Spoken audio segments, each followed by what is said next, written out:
Ürəyimə sənə yazığım gəlib getdi. Həsrət səni yenə bir yol dilib getdi.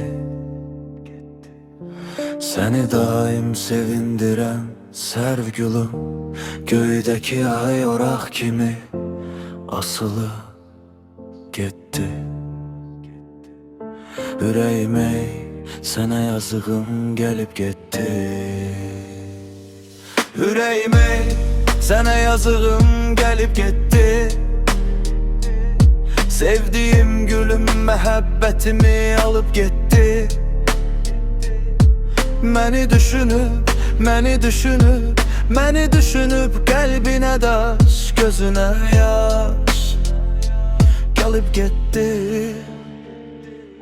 Ürəyimə sənə yazığım gəlib getdi. Ürəyimə sənə yazığım gəlib getdi. Ulduz sayıp bu gözlerim yorulup gitti.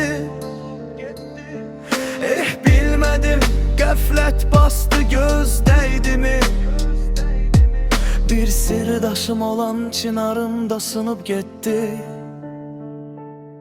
Ürəyimə sənə yazığım gəlib getdi. Mənə belə bir tale əzəldən nəsib etdi. Baxışımla nazladığım tumurcuq gülüm, qəlbinə daş, gözünə yaş alıp getdi. Ürəyimə sənə yazığım gəlib getdi. Ürəyimə sənə yazığım gəlib getdi.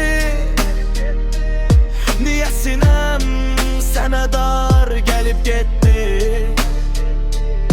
Ürəyimə sənə yazığım gəlib getdi. Qəlbsizlərdən kədərli könlüm qalıb getdi.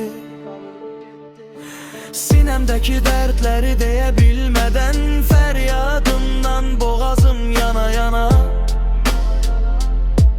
getdi. Ürəyimə sənə yazığım gəlib getdi. Mənə belə bir tale əzəldən nəsib etdi. Ürəyimə sənə yazığım gəlib getdi.